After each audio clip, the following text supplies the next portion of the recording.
Tourist Gold FM, and that's Minnie Ripperton and loving you. What a range she had. Al Kirton's in the studio with me. Al's had an association with our radio station here for years and years and years. And Al, welcome.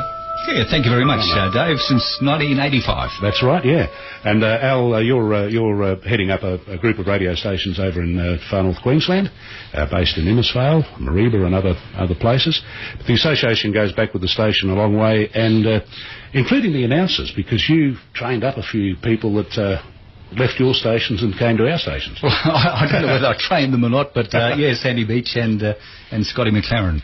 Yeah, and those two guys speak fondly of their time over in far north Queensland, and I think I might have been here managing the place when Ivor Rufus came and joined us back in the day. Did he everything he touched over there, did that break over in Innisfail? Did that start over there, or was that just... Well, I don't know whether the nickname of Sexy Fingers started there or here. That was a good...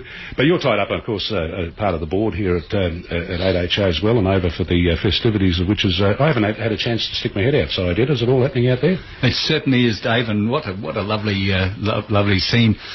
Just getting back to your original entree there, Reg Harris at one stage purchased a controlling interest in the radio station in Charleville, where I was at the time, and 8HA can say at that time they owned the two stations farthest from the coast.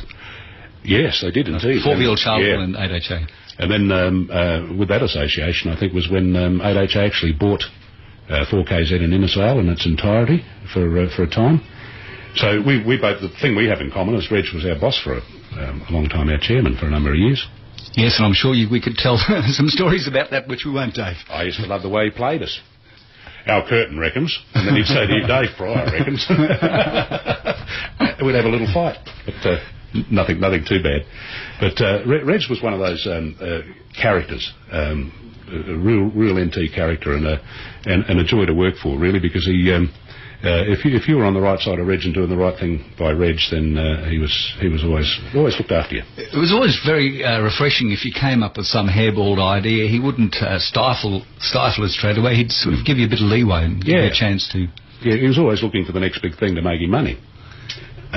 Not that we provided that. I remember one time him saying to me... I remember Reg saying to me one time, son, I may not give you a pat on the back, but I'll give you a big kick in the arse if you do the wrong thing. And I used to love, I think, especially that he'd come to the board meetings with the minutes already written, and instead of working off an agenda, it was, this is what's happened, this is what's happened. Everyone would nod and say yes, and Marge would be waiting outside with a mixmaster and a couple of things there, and she'd start making cocktails as soon as the board meeting had finished, and we'd sit around with the directors and have a couple of quiet ones. So it was back in the day when that was quite acceptable. I think in some way, Dave, we've got too politically correct nowadays. Too PC. It is. I think in everything it's become a nanny country, and we won't get into politics, of course, at this stage because we're talking radio. But you are probably one of the most all-round radio blokes that I've ever met in my life. I've never met anyone who, on his days off, sits down with a transistor radio to see how many stations he can pick up. Oh well, it's a great hobby. It's a great hobby, mate. Yeah, but that's, I've got to be honest. In the 45 years I've been in radio, I haven't worked a day. Is that right? Yeah, It's all been fun. Yeah.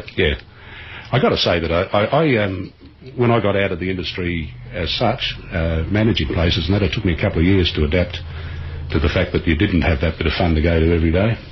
Did you find you were talking into broom handles and turning knobs and drawers? Absolutely. And you know, when I was a kid out at Hamilton Downs and used to do School of the Air, I didn't realise that I wanted to be in radio then, but apparently I did, because one morning I got our 78 record player and the new little battery-operated one that Dad had.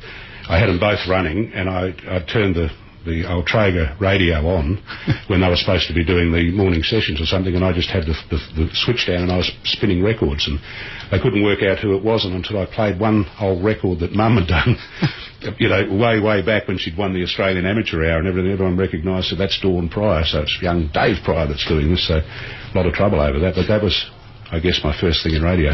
Dave, interesting to see how you've segued from radio, which you're still associated with, but segued from radio into entertainment. Yeah, see, my hobby back then was playing in a band, you know, and that was my thing on Friday and Saturday nights, and I remember when I first started off here at 8HA working for Ren, I think the wage was about $40 a week or something, and we'd get far too much for what I was doing, just cataloguing the record library. and then I'd go out on Saturday night with the band and earn 100. And 45 years later, radio is paying a lot more. You still go out and earn 100 in the band, so that never kept up with it. I remember in my early days of radio in Gladstone getting $56 a week, where a tradesman's assistant got closer to 100. Yeah. Yeah, radio was never the big payer, but we were having too much fun to want to do anything else, I guess. Sure. But those are also the days when you could go down to Feds Club on a Friday night and you could buy a packet of smokes, you could have a feed and have a really nice evening and still have change from $10. So it's all relative, isn't it? Well, Ren Kelly here in the studio with us. Who would have thought back in 1971 that 8HA would be having Sun FM and Tourist Gold?